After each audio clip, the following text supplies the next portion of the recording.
Why do people get in leadership positions and become the people that they didn't like when they were leaders? My tip of the day is be the leader that you wish you had. Like, this isn't hard. You grow up where you are so frustrated and you're like, when I'm in charge, I'm a be this and I'm a be that. And then you get into the leadership position and you carry the same characteristics and do the same things that the people that you didn't like did. Why? So I'm pleading with you. Be the leader that you wanted to have when you were that guy or girl or person, right? Wherever you were, it doesn't matter the job field. You've been in a situation where you had a leader you didn't like. And now you're in this position where you get to lead. It doesn't have to be just leadership. You didn't like the way your parents raised you. So be the parent that you wish that your kids had. But don't fall back into the same mistakes that you were so mad at that they did, right? And some of that is growth, and you'll realize that maybe they did that for the right reason. Yeah. But overall, that's my tip of the day, man. Right. Be the leader that you wish you had when you were upset and when you were younger in the organization that you were working at. Bro, I love that. So, growing up in a church, what would normally happen in a situation like this is that, you would pull some money out, right? And it's like, yo, hey man, keep spitting, dog. Just put it in the tip jar. Keep preaching, dog. I like that. I should have went to your church, man. See, that's the difference between like growing up in a Catholic church in New York where everything's very proper. You can be a leader, but a leader is a developed set of skills. It's a developed set. State of mind, state of mind, state of mind, state of mind, state of mind.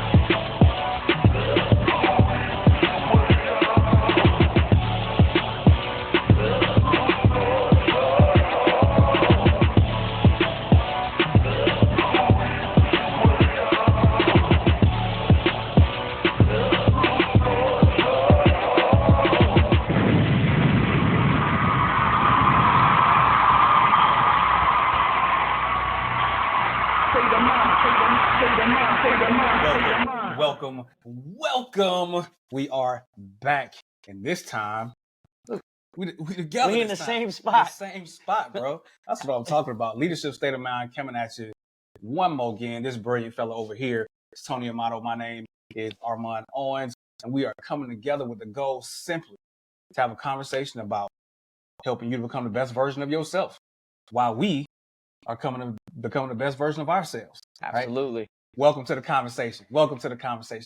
How you doing, man? We had a decent week together with some work functions that we had to deal with this week, We did. We had some work functions that we did, and I think there was some benefit to it. But I think that overall, anytime we get to link up is great. Yeah. And we were excited about being able to do the podcast. It's the first time we've done the podcast together since your book release. Just the book. And right? if you don't know the book, The Fight to Lead, still on Amazon. Go ahead and check it out. You know what I'm saying? If you haven't, shameless plug. If it's not a shameless plug, it's a plug that needs to be had. If you haven't gotten the book yet and you just want to see a new perspective on leadership, go check it out. My man Armand Owens, dropping knowledge. 12 rounds. 12 rounds, bro. 12 rounds. Yeah, man. Yep. Okay. We're about to kick this thing off. So we shifted to more of a segmented version of the podcast. And we got some great feedback. So those who are watching, I appreciate it. We appreciate it every bit that you are gaining value from this. And, so starting off like we did last week, it was all good just a week ago. It was all good, man. Like we thought we had it all figured out, but we continue to learn and develop. And yes. So my big takeaway from this week is I think as leaders, we can't forget where we came from. Yeah. Right. And so I say that is that, sometimes you're not smarter than the people that you lead. You've just already done it. Yeah. Right. And so that doesn't make them not smart. That makes them they haven't gone through it yet. And so talk to them from a place of mentorship and not from a place of how could you possibly mess that up? Right. Right. Yeah, So, yeah. And that happens a lot, right? You've done something before. You've been in that leadership role before. You've managed a sales team before. You've managed a group of people. And then someone makes a mistake that you clearly see the answer to. and instead of being like, hey, how did you get to that decision? Yeah. You're like, what are you, stupid? Exactly. So let's try to not do that. Let's not do that. Let's not think that anyone's stupid, Yeah. and let's just simply, be in a position where you can talk to them and give them the experience that you're there to give them. Yeah, no doubt. Yep. I'll tell you, for me, man, this week was really eye-opening. And it's something that, because of the industry, because of the choice of professions that we have given our lives to, one of the unique portions of the people that we work with is that there's a large portion of people that are engineers. Mm-hmm. And they see the world very binary, see the world through ones and zeros. So they see the world, hey, this is black, this is white. I can figure this out. We can engineer this circumstance. But let me tell you, you can't engineer people. What are you saying there? There is no algorithm coming to save you. Okay. Like, there's not an equation out there that you're going to be able to apply to get everybody to do the thing that you want them to do. It just doesn't work that way, right? It requires hard work, dedication, and grinding to learn about everybody's idiosyncrasies, everybody's uniqueness, everybody's superpowers, because when you try to apply this broad scale one approach to a bunch of people, you end up removing their uniqueness. You end up dehumanizing those people, and they feel like they don't have the agency to do what it is they are meant to do. They feel like they can't apply and bring their full selves to bear. So you can't engineer people. You got to do the hard work and meet people where they are. Yep. There's no algorithm out there that you're going to be able to apply so that everybody is going to do what you want them to do. No. That's not how this works. You got to do the hard work.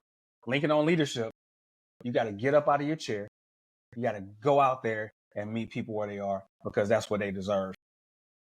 And that's what being a leader is all about. So that was a great lesson I learned this week. Just relearning. It's all about relearning, man. I love that. Yeah.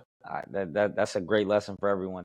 And I think it's also important to acknowledge, like, being aware enough to see that. Yep. So when you run into leaders that are very binary in how they lead, to give them your perspective on, like, hey man, like, there's another way to look at this. Yeah. Sorry, man. There's spectrums of color that exist between the black and the white. Exactly. Gray exists. That is a thing that exists. Right? The gray area. Yeah. And that's where leaders thrive. Thriving in the gray, thriving in the uncertainty that exists between the black and the white. That's where you're making money at, man, as leaders. So I love that. Yeah, that's great, man. Okay. All right, man. Go ahead. I'll tell you, man. No, you good, man. So moving right into it was all good just a week ago, into the blueprint. We're talking about the books that we're currently reading, because if you're just leaning on the things that you've learned in this world, in this life, you're missing out, because there's people that have dedicated their lives to putting their work into these books, audiobooks, that really can fast forward your growth. So this week. All right. So the blueprint to me, my guy, Carlos Dweck, Dweck. Yep. You already know him, right? I'm familiar. Yep. Mindset, how we can reach our full potential. That's a good book. Yeah, I'm thoroughly enjoying it. So I'm not even done with it yet. Yeah. I'm about halfway done. But, if I was to kind of like talk about what it is right now and what I've seen so far, what I wrote down was a dope perspective on having the right mindset every day. Right. And so, to expand that is that you have a quote that should go on a t-shirt and a bumper in regards to failure. Yeah. Please drop it real quick so I don't mess it up. Failure is an event, not a person. Yes. So I think that is going to play a lot into what our main topic is today. Yeah. Okay. But people in general get stuck in, maybe they didn't do well in high school. Maybe they, struggled with certain things in life. Who knows, right? Yeah. And now, like, failure is them. Right? Yeah. And so they have a fixed mindset in regards that, like, they don't think they can do things because of an event. Yeah. Not them as a person. And so to me, it's very eye-opening because obviously these people exist. It's not how I operate in my life, but that doesn't mean that other people don't operate that way. And to be able to address that with the people that you're serving and being like, hey man, like your mindset is stuck in the wrong place. Like you have a very fixed mindset. And so the way I kind of like in my brain digested it was like it's fixed versus portable. Yeah. Like you can be fixed and be like, I'm a failure. This is me. This defines me. I'm locked in. Yeah. Or, man, this was a moment in time, an event, as you would say, and now I can overcome that and move on to the next thing, which is me winning, hopefully, right? Yep. So that's the book I'm reading right now. Love it. I'll be wrapped up with it by the time we shoot the next one. Yeah. But yeah, so that's what I'm going through right now, man. I really like it. Yeah, the blueprint for the week for me is a book called Persuasion by Dr. Cialdini. So he wrote a book called Persuasion that talks about how to leverage influence and the 6 methodologies, for leveraging influence. But this one is about before you get into the conversation, before you actually get into the interaction, what can you do? The prep work to get the groundwork ready. That's going to give you a favorable outcome. I love that. Right. So Persuasion is extremely dope. There was a story in this book where they took people, and it's based off a bunch of studies, but they took people where they just sat them in a room and they said a bunch of words to them. Mm-hmm. Right. They had the control group on the other side. So the control group, they just had them walking up and down the hall. Right. Just normal pace, no issues. The group that they put in, they said words like Florida, wrinkled, elderly, bingo. They said those words to him, and then just had him walk up and down the hall. What do you think happened? They started moving slower. Yeah, I don't know what book. Like I didn't read that book, but I've definitely heard that story before. Yeah. Okay. Yeah. So it's about and he talks, just methodically about how to build a situation where, hey, I want this outcome to happen. Here's the pre-work that you need to do. Yep. Here's who you need to talk to. Here are the words that you need to use or the group of words that you need to use. And he breaks it down simply. A lot of it is for sales, but influence is about leadership. John Maxwell is very clear. Yep. If you've read anything from John Maxwell, he talks about it over and over again. Yep. Leadership is about influence. Influence is about leadership, right? So if you're trying to influence a situation, it's really important to be intentional about the words and the actions that you're utilizing, even before you go and have that interaction with people. So it's an enlightening book, and it's one of those books that it's more of a like a textbook than just like a book that, okay, I'm gonna read this once and I'm gonna put it down. It's like, all right, I need to go back. I need to have this I need to have this joke at the ready. Right. Yeah. So yeah, it's a wonderful book. So I think the book that also references that is Blink. I think Blink goes into that a little bit, right? Yeah. Talks about saying the right things. Yeah. But to get back to what you said, so what I love about that is, and I tell this in the leadership, realm often, is that, man, as a leader, you always selling something. Always. Right? Like even if it's a book focused on sales, like when you're leading, like you're selling something. So like if you can get good at selling and understand what to bring to the table before the event, that sounds like a winning culture. It's almost like you're saying you should think about what you're gonna say before you get there. That's super weird. So like you saying you should game plan the meeting and like the interactions and like how to address your teams before you do it. Hey, that might be the tip of the day. You should probably put some thought into what you're gonna say, because that could be the most important meeting of the day. Yep. Like, what if your mindset before you got in front of your sales team, before you got in front of your staff, is that this is the most important thing I'm going to do today? What am I going to do to align the team, set clear, concise expectations, have goals, motivate, lead, and inspire? And if you have that practice beforehand, maybe you'll have a better outcome. I'm telling you, because it's going to come across seamless. Yeah. Right. There's no stuttering. There's no stammering. You know exactly what you want to say. You want exactly how you want to come across. Right. Especially if you recognize you're self-aware. So you know how you come across to people. Right. So if you understand that, you know that, hey, if I elevate my voice a little bit, Yeah. if I lean forward a little bit, if I'm a little bit more passionate, people haven't seen me in that situation before. They haven't seen me come across like that. So they are more apt to take me more seriously, understand, oh, this is a real thing. This is a unique This situation. is more than normal. This is more than normal, right? And I now I'm going to draw them in more because I recognize who I am and how I come across. And I've taken the time to think about how I want to present myself in that situation during the pre-work, because I know that I'm trying to market a message. I'm trying to get people to subscribe to what I'm selling here, right? And just keep in mind, subscribe to the channel. Check us out. Share. All those things. Because you know we give you dope information. I love it, man. I love it. Man. So the next segment, one of my favorite. Bars. Before we talk about what's our favorite quotes.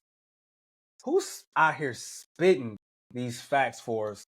I'm going to bring it right to you. Tony, who you got today? Yeah, well, I think the most important thing to that why you should be liking, sharing, following is that no rapper that's out right now is dropping any type of bars that matter, right?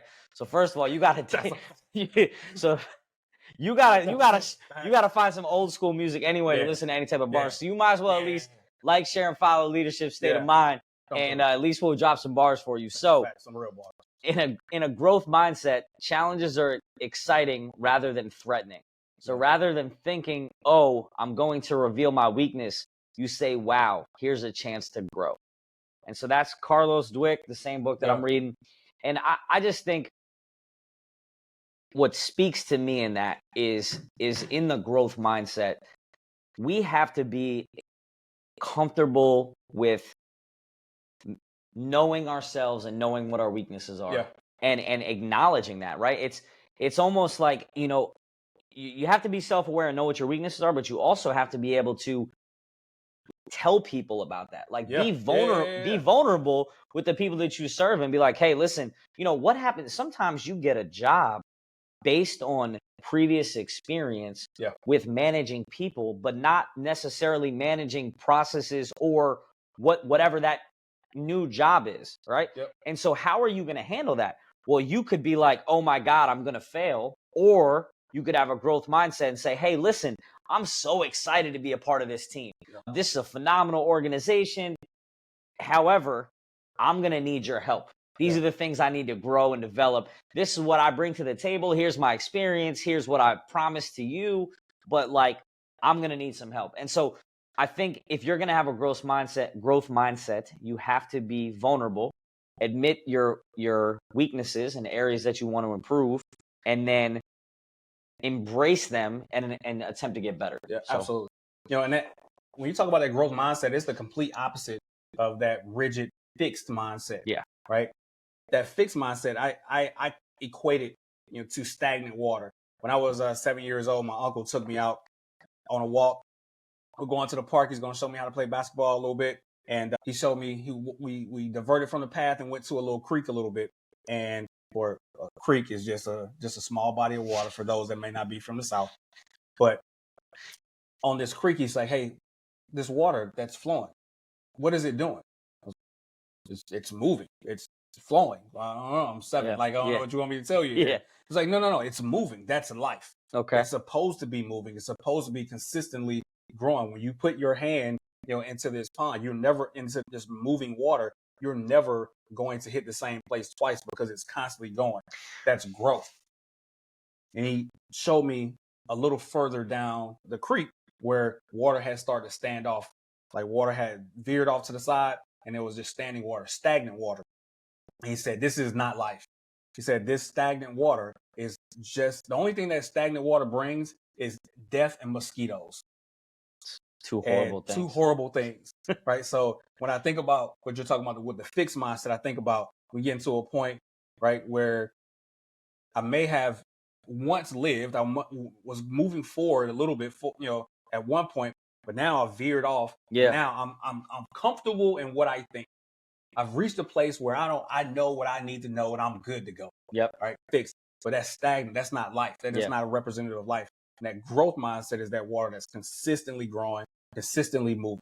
Right. That's kind of, I just had to, go like the growth mindset, I love it. I love it. I love it. I love it. For those out there that never have heard of growth mindset, especially if you got kids, it is a wonderful, wonderful curriculum, for your kids to get them to think about, hey, listen, this is how you progress. This is how you grow in a fruitful way, as you get older. So it's I absolutely love growth mindset. Well, yeah, I mean, I'm glad that it's something that is easy to talk about, and that you've obviously had some experience with it. And I'll just tell you, like, from the standpoint of that growth mindset, it's also like, not only is it good for the kids and good for us in this leadership state of mind process, but it's also just good to be aware of it. Like, you know what I mean? You know what I mean? Like, hey, buddy, I haven't seen you do anything for, like, what are you doing for you to grow? Right? Like, it's, you know what I mean? Like, this is also about life. And like, we've talked about, you've said it before, your friends are dope. All my friends are dope. But you want to have people around you that are going to call you out when you're not growing. Like, when, hey, are you still trying to get that degree? Hey, are you, like, what's next for you?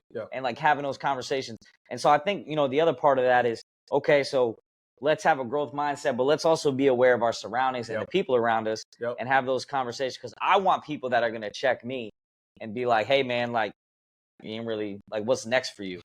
So, that's good. All right, man, what you got? So my bar for the week also comes from, I told you, one of my favorite humans in the world, man. A lot of my thought processes and worldviews come from some of the quotes that come from Ralph Waldo Emerson. So I'm coming back to Ralph Waldo Emerson, and he says that what lies behind us and what lies before us are tiny matters compared to what lies within us. And I think about it like this.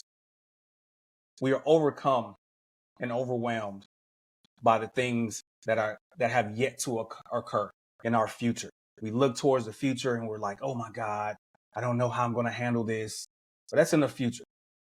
And then in this other dimension that exists in the past behind us, we are underwhelmed by maybe how we performed in the past, maybe by how things went in the past. And we allow those things to kind of define us, right? So we end up spending so much time in either dimension. Meanwhile, we haven't fully expressed who we are now, like who we are in the present, because that's what it's really all about. That's why they call it the present. That's why they call it the present.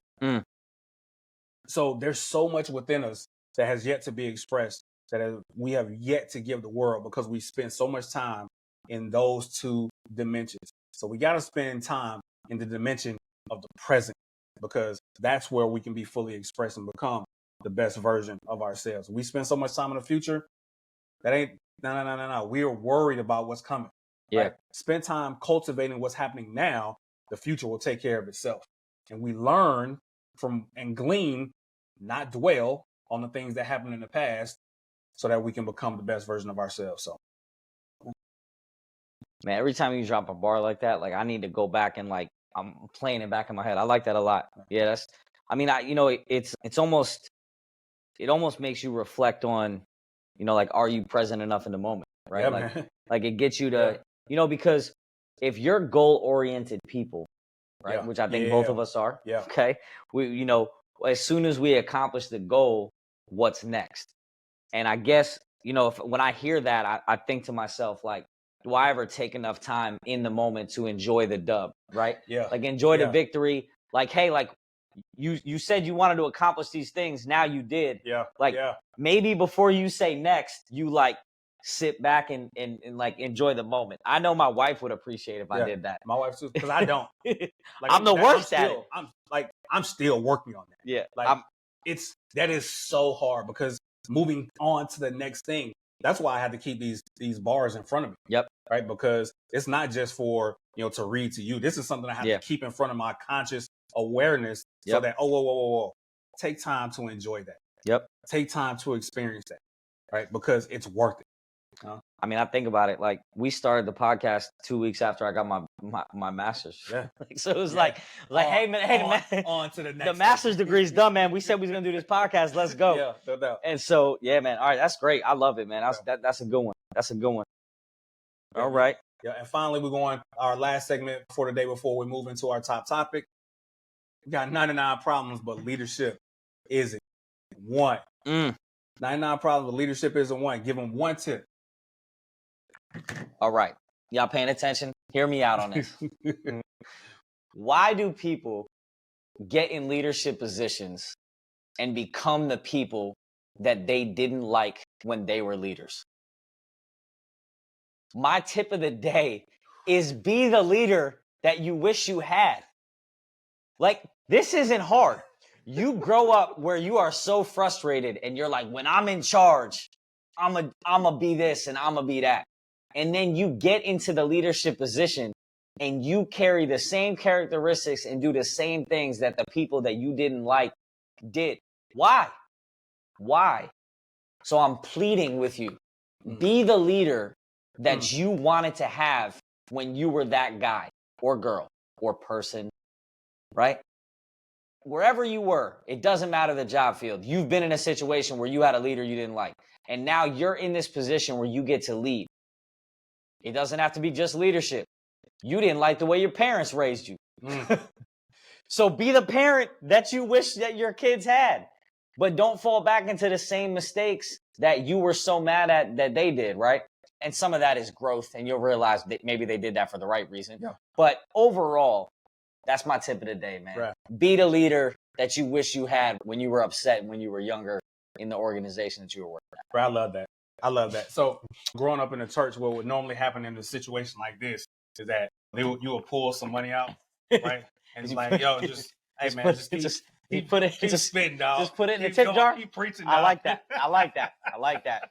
I should have went to your church, man. See, that's the difference between like growing up in a Catholic church in New York where everything's very proper to down south. Yeah, hey, look, you got to sow into those good words, man. Hey, look, I love it. I love it. Yeah, so my tip for the week is really, really simple. Okay. In thought.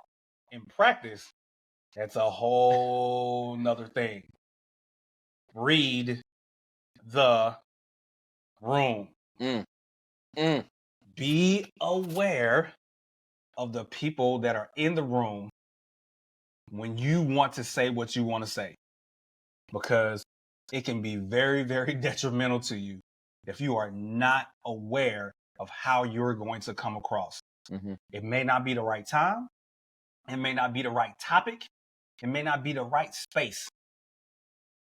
Sometimes you can put a fork in your career, in your progress, by talking out of turn. So take time. Think about what you want to say.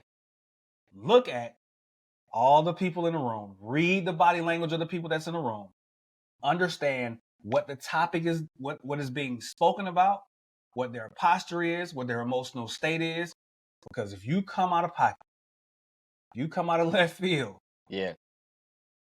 And the response to what you just said is this.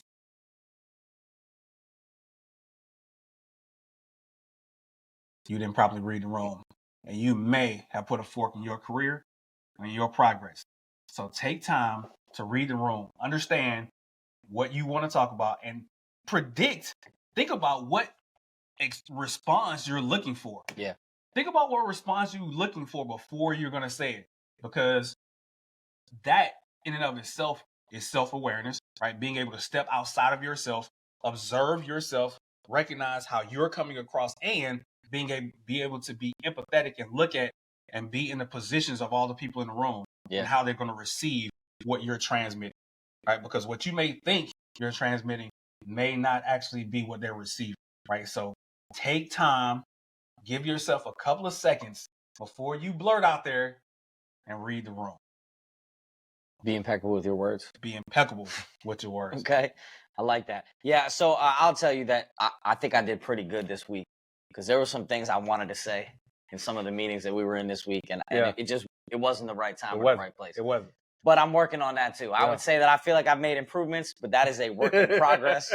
Some would say I always have an opinion about something. So, but I love that, man. I love that. All right. So listen, I hope y'all like the new segments. Like I said, we got a lot of good feedback on the last podcast about that. So please continue to feedback. Let us know what else you want to hear. But now we are going to get into the beef of the conversation, the main point And this week we are talking about self-confidence. So imagine if you're sitting there in a leadership role, a manager of some sort, and someone walks in and goes, "Hey, how do you build confidence?" I would tell you that the first time that someone asked me that, I had never thought about it before. Yeah, when you brought it up to me, I was kind of floored a little bit because I had never placed any real thought Into on that attribute in Yep. terms of leadership. I agree. I don't know if it was something for me that was cultivated early, but it was something I had never really gave a lot of active, conscious thought about. Yeah. I think subconsciously it was something that was going in the back of my mind, and as I started to think more about it, I was like, man, this is a pivotal attribute as it pertains to leadership. Yeah. So I get asked the question, and I talked to you about it. We had a conversation, and then I immediately downloaded some books. Yeah. In case you think we just talk about this stuff, like nah. So the main book that I'm gonna kind of talk about a little bit today is The Power of Self-Confidence by Brian Tracy. If you are looking for something, or you have a people or organization that are struggling with self-confidence, first send them the Leadership State of Mind, and then download that book. Definitely some good data in there. But I think that the topic that we're going to have today is important because it really pertains to a lot of the demographic that we are mentoring and being leaders for, right? Yep. So as being servant leaders, they're saying that the demographics, the age between 18 and 26, are lacking self-confidence. Yeah. So, I mean, that's a lot of the workforce. That's a lot of right? a lot of the workforce. And some demographics was even later. It was like 18 to 30. Yeah. Like, so, you're dealing with, these are people that might even be in managerial positions and they're lacking self-confidence. And what I would tell you is when you lack self-confidence, it's hard for you to portray confident. Like, you know what I mean? Yeah. If you're like unsure and like uncomfortable in your own skin, and that imposter syndrome could come out of that. Like, there's a million different, we can go a million different routes with that. But at the end of the day, like, they're going to see through the fact that you're not confident in what you're doing, and that could really affect you. So, yeah, it's a big deal because communication, there's a bunch of studies out there that talks about what percentage of communication is verbal versus nonverbal. Sure.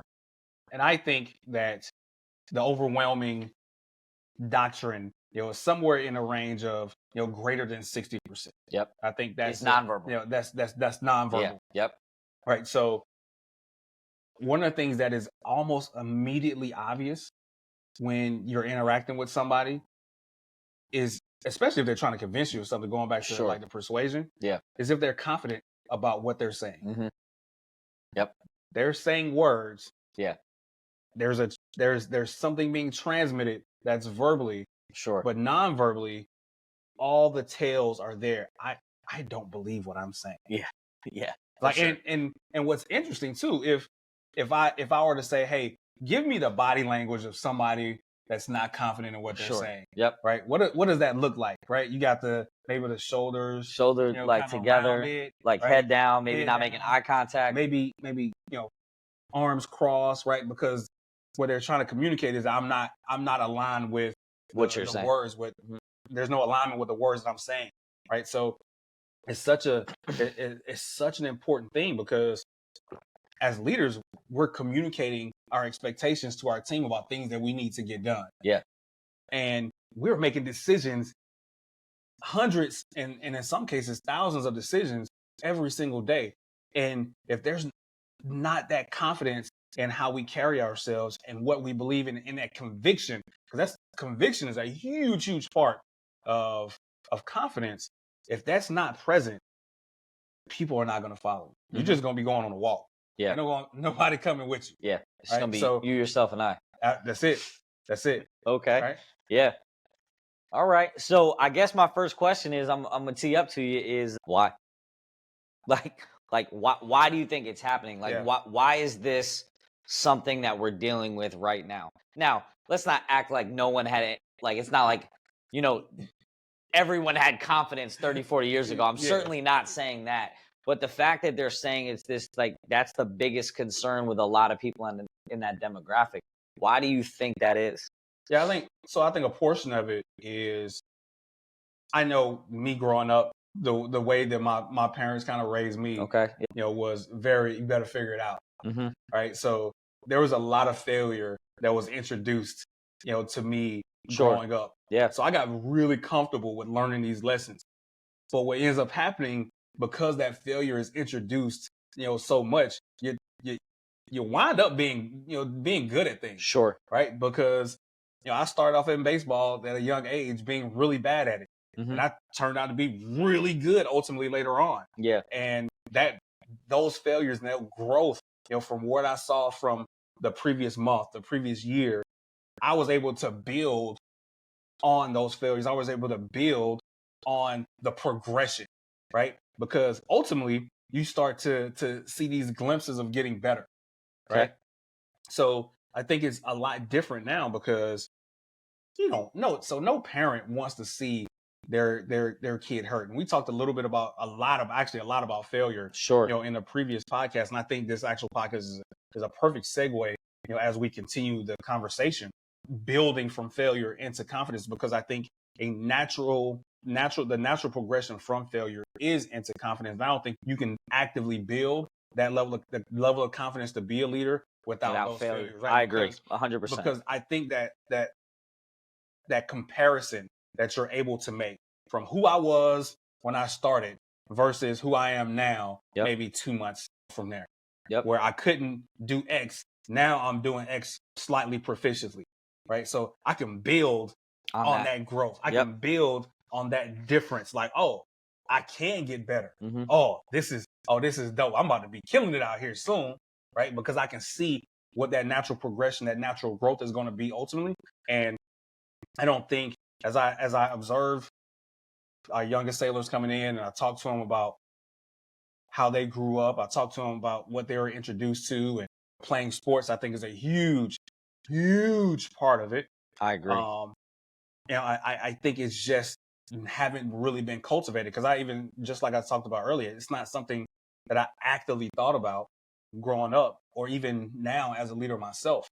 But when you ask that question, it's like, where did you get that? Yeah. I think it was cultivated early in the throes of that failure and the progression that came, you know, from building up from those, and, you know, from those moments and getting better, you know, over time. Right? Okay. So I think that, so it's an interesting place to be as a leader, because now you have maybe this 20-year-old who has killed it, and now they get into a situation where they're messing up every single day. And now you're charged as a leader with building them up and cultivating that level of confidence, you know, in them. And it's a difficult place to be, because they've identified, you know, with that failure, identified with the circumstance of that failure, of those events. They've now applied that to who they are as a person. Yeah. And now you're trying to convince them that there's somebody else. Yep. Right. You're trying to convince them that no, this is not who you are. Yeah. Right. You are unique. You are talented. You have gifts. You've shown that you can do things well. Now let's build on that. But it's a hard place to be. Okay. All right. Well, I have two opinions. Okay. On where this comes from. Yeah. Okay. Hoo-yah. First one is sports related. Yep. I need no one to take offense. This is just my opinion. I think that when they started giving everyone is a winner and everyone gets trophies, I think that gave people the wrong mindset. Yeah. Right. So if you're told for 20 years, regardless of failure or success, that you're great and you're amazing, and then you actually get into the real world and someone tells you you are not performing at a high level, that is detrimental. It is. So a part of me is like, man, thank God my Pee Wee soccer coach sat me down and told me I had some work to do, boy. Yeah. Stop being so timid. Stop being afraid. Like, you know, you got some growth. So I think part of it is that. And I'm not saying that like everyone now is soft. Like I'm just not saying that, but I'm saying to you, like, I think a part of it is that moment where we shifted away from like the people that won get the medals, and the people that did not, because it gave them failure, or like you said, right? Like you have to have failure to get success. So like, there's no way I'm not getting a trophy next year. I'm about to work hard. I'm about to grind. I'm about to do that. So that's my first one. The second one, no one actually dates anymore.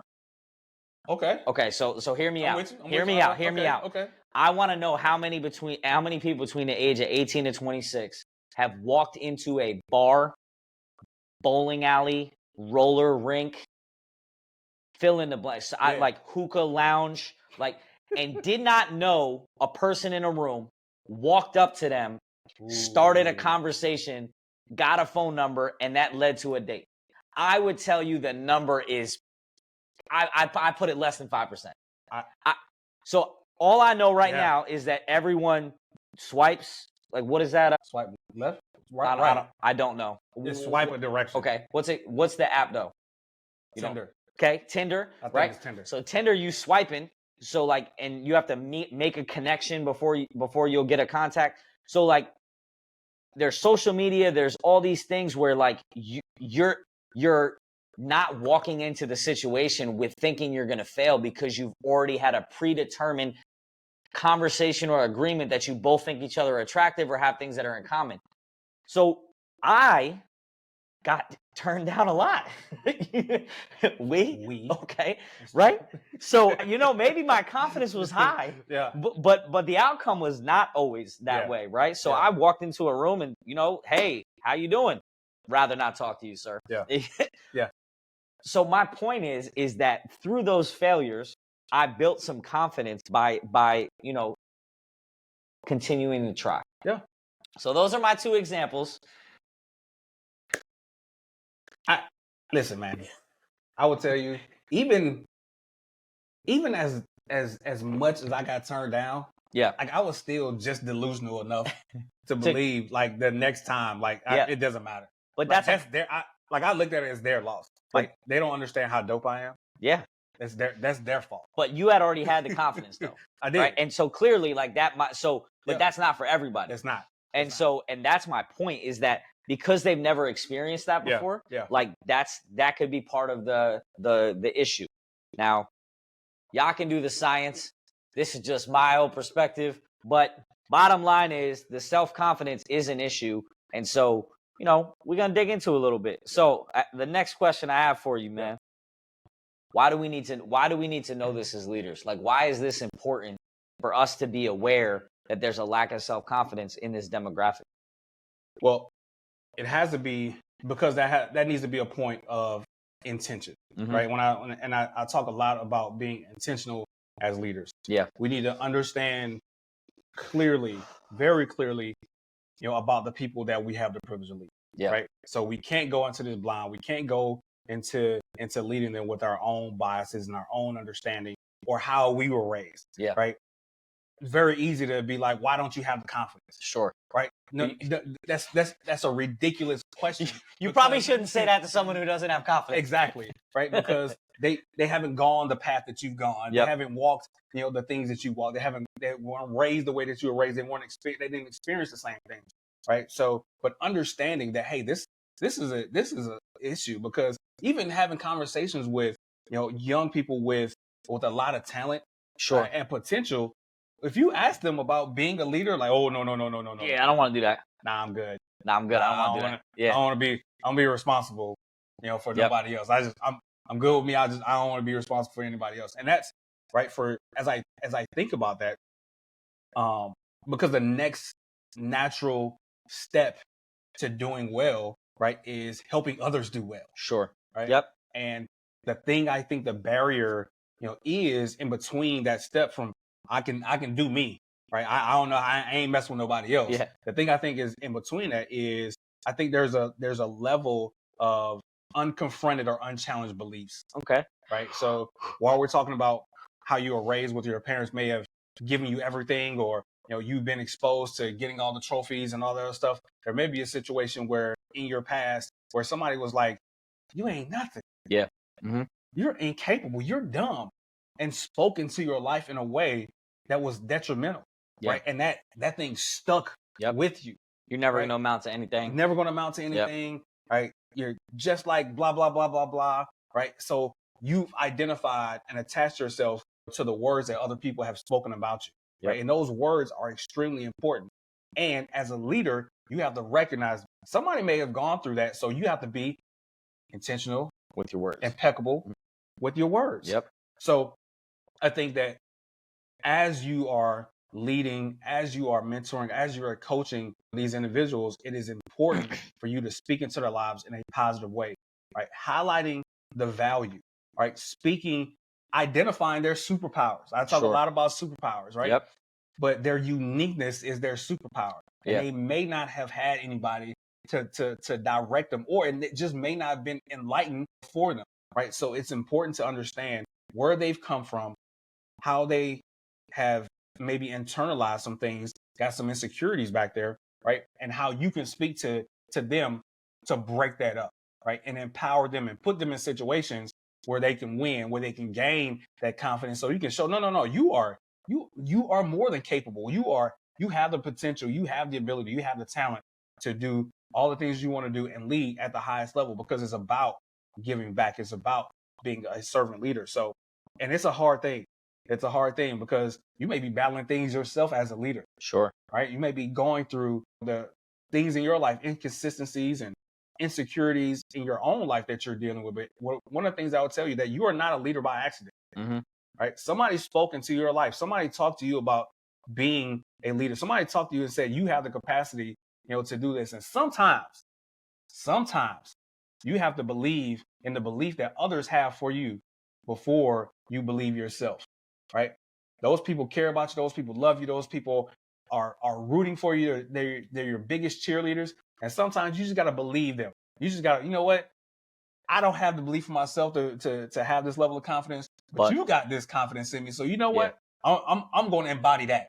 I'm going to attach myself to the confidence that you have in me, and I'm going to walk with my chest out with the confidence that you have in me. And sometimes you have to do that. And what ends up happening is your own self-confidence begins to catch up. Man, I love that. Yeah, man, that's great. That's a great point. I think the only thing I would really add to that is that as a leader, being self-aware or being aware that they have some confidence issues is important. But I think that there's a two-pronged approach to that. First of all, you need to be approachable. And they need to trust you. Right? So if you want to be able to tell someone, hey, I want to help you with this problem, if you're not approachable and if they don't trust you, then it's going to be an uncomfortable conversation that they're not going to want to be a part of. That's a fact.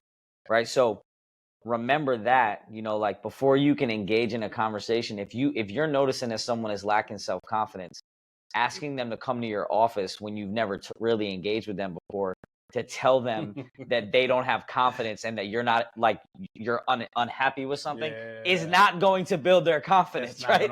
It's not going to work. So you have to be able to, we talk about all the time, like being out there and knowing your people and engaging with them and coming down to their level to have conversations and build their relationships where there's trust, so you can have a frank dialogue and a comfortable or maybe an uncomfortable conversation, but from a place of like, I want to help you grow.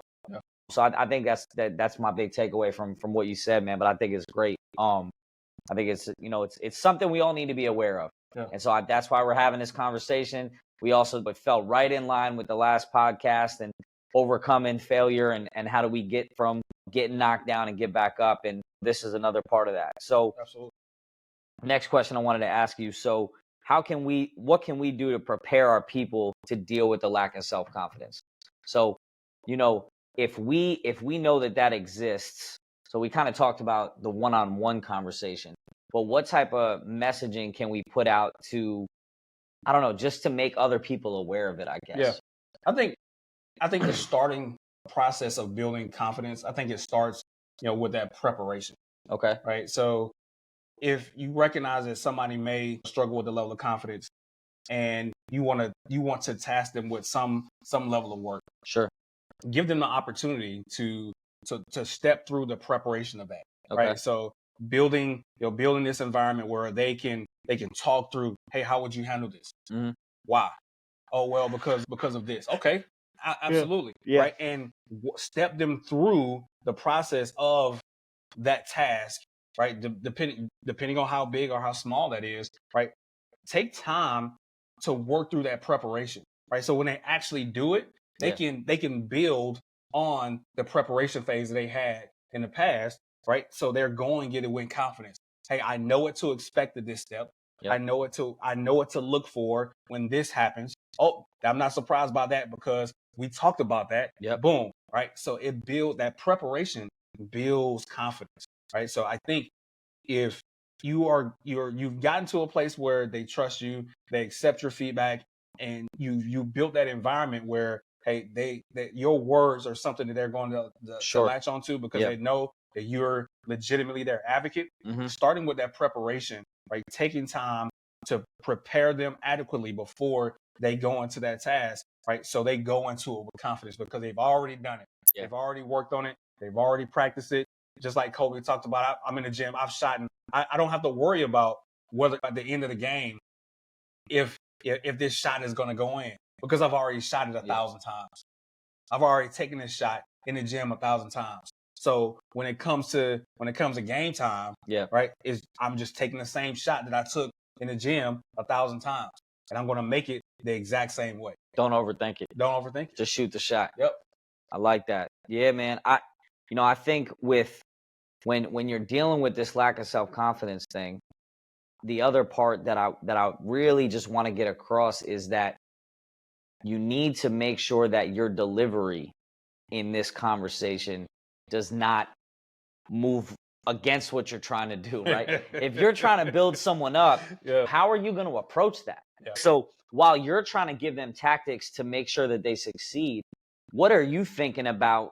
Like, how are you going to address those conversations with your people? Yeah. And how are you going to make sure that, like, your messaging doesn't make them go backwards and regress from where you want them to go? And some of those, man, I think back to some of the conversations that I had with some junior officers. And when I'm dealing with junior officers from my leadership position, it's a very interesting position. If you don't know the military, officers, I work for them, right? Like, it's I don't think we have enough time to break all that down, but bottom line, I work for them, but yet in the hierarchy of the job, I'm above that. It's interesting. Yeah. Okay. It's instant dynamic. Influence, right? But the bottom line is that I'm having conversations with people, and I'm trying to help build their confidence up, and they've never had that conversation before. Like, they've never been a part of it, never been around it. Yeah. And I think that they have to trust you. Yep. But then you have to make sure that you're choosing your words wisely so that they continue to grow from there. Absolutely. But yeah, man, I love those points. All right. So for you, like, I'm curious, right? Okay. So because I know you. Okay. And I know that you wouldn't talk about a topic without having a framework. Sure. Right. For helping all of us build confidence or build anything into people. So I know you got a framework, dog. I do. So I got a framework. So I read some books, I did some things, and then I kind of like turned it into my own little thing. So here I got the 4-step approach. You ready? I'm with it. All right. Step 1, acknowledge the thing that made you lose your confidence in the first place. Now that might be the hardest part. Right? Like, that might be the thing that being honest about that. Yeah. Yeah, like being honest. Yeah. Was it your parents telling you like you weren't any good? Was it a coach? Was it the people that you were around? Was it actual failure? And then, like, same situation. Like, what if the people around you were like, "Oh, it's okay to fail," and then they just let you live in that perpetual state of failure? So I think the first step is acknowledging the fact that, hey, this is what put me in this mindset. And now that you're aware of that, what's next? Yeah. Right. And, to go right along with that, I don't think anything that you've ever battled has to be identified first. Yep. You can't defeat what you can't see, what you haven't uncovered. Yep. Right. So if you want to defeat that thing that's stopping that self-confidence, you got to uncover it, right? And get to work and fight it. Love that. Yeah, that's great. Next step.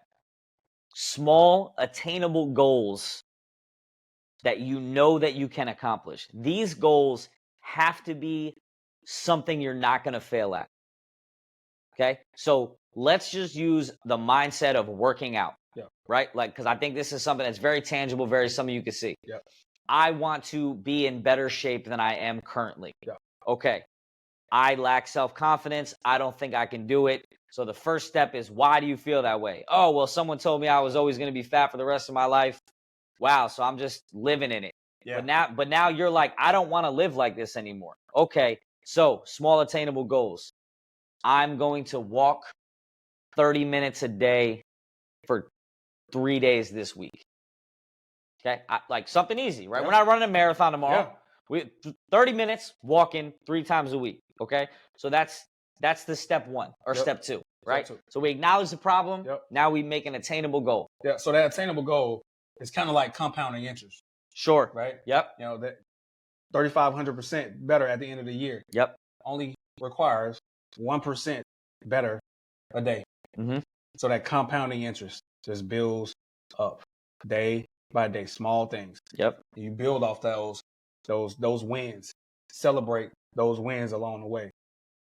You have to. You got always have to celebrate the wins. So, you know, if you haven't done a 30-minute walk in 2 years and then you go ahead and do one, that's a win. That's a win. You back it up and do it 2 days later, that's another win. And now it's like for the first week in however long I did three 30-minute walks. Okay. The next step is repeatable processes, right? So we talk about this a lot in this podcast. I always talk about repeatable processes because in all situations, when you can make it repeatable, you can make it happen. So what are the hazards or things that are going to stop you from working out next? Okay, I'm not a morning person, but the only time I can do my 30-minute work, I am a morning person, but let's just say for the story, I was not. I love working out in the morning. I do too. Okay, so let's say you don't like to, but you know that the only time you can get your walk in is in the morning. Okay, so what am I going to do the night before? I'm going to make sure that I have my gym clothes laid out, that I have everything I need my food is ready for the day. Like, what are the repeatable processes that you're going to put in place to make sure that you don't fail at your easy task, right? Or your attainable goal, right? What is the repeatable process you're going to set up?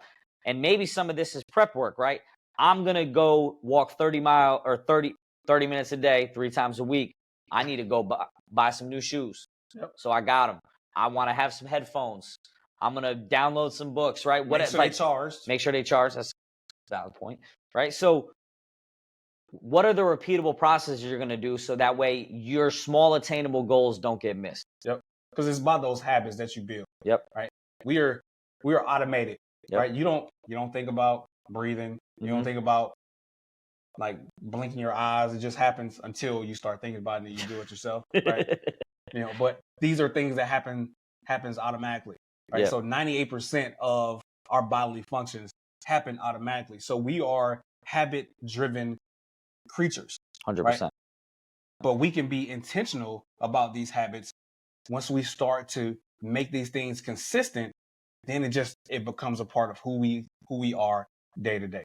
Yep. How many days does it take to create a habit? So they say 30. 30 days, I guess. They say 30. So if we're looking at this from a perspective of I'm 30 days away from creating a habit, what are the repeatable processes we're going to make to make sure that habit sticks? Okay.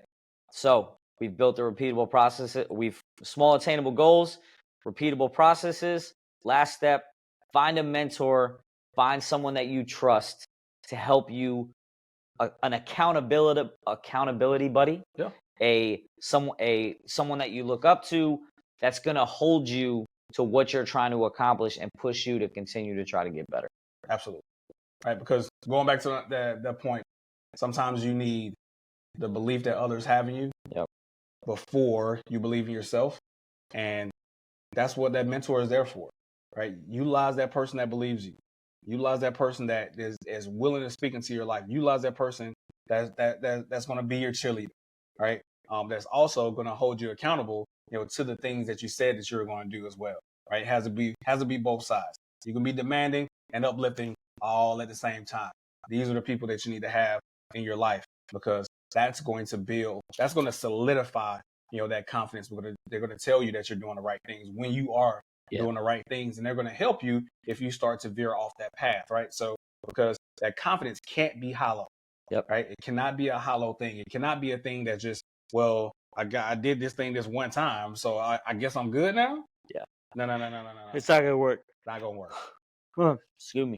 Yeah. So I think that having that mentor or someone that you can trust is gonna keep it 100 with you, right? They're gonna tell you like, nah, man, like you're not hitting the mark. We need to keep working at this. We need to get better at this. And I think when you put all those together and then you rinse and repeat, you can start to build some confidence, right? So I think the first step is most important, acknowledging the concern, right? But the small attainable goals continue to grow as you build your confidence. And then you're able to have more lofty goals. And then you have to, work a little bit harder to create those repeatable processes. And then, you have the mentor to kind of check you. I can't tell you how many people in the Navy that I've met that literally thank their career to this one person. Oh yeah. Like that. Yeah. That was like believed in me. And it's not limited to the Navy. I hear it in sports. Yeah. I hear it in, I won this person that won the MVP, this one person that told him he was going to be great one day and like poured everything into him, right? So there's all these people that want to pour into you, right? The people that are listening to this podcast, the servant leaders that are out there that want to help you be great. They're willing to pour into you and help you be great if you're willing to accept the challenge to try to become a better version of yourself. And so if you're lacking self-confidence, we gave you some tools you can use to help you get back up and build that confidence up. But it doesn't happen overnight, right? So we talk about it. Don't focus on people to the right or left of you. Focus on being a better version of yourself than you were the day before. And if we do that every day, your confidence will begin to grow and you'll feel like, man, like at some point I can do anything. And once you get there, that is a beautiful place to be. And there's going to be things that are going to happen that aren't going to go your way. You're going to have some failures, but we get back up. We realize that failure is just an event, not a person. That's it. And then we continue to push forward. We learn from our mistakes and we grow. And if we do all these things, man, we're gonna be those type of leaders that people are excited to be around. And man, it's a beautiful place to be. Definitely. I could not have said it better. Okay. Myself. Well, hey man, I hope y'all like the podcast. Please continue to like, share, and follow Leadership State of Mind. We don't always get to chop it up in the same place, but it's great to do it with you today, man. I really enjoyed it. I really enjoyed it, man. And yeah, man, Leadership State of Mind. Keep coming back. Like, share, subscribe. You know what to do. Peace.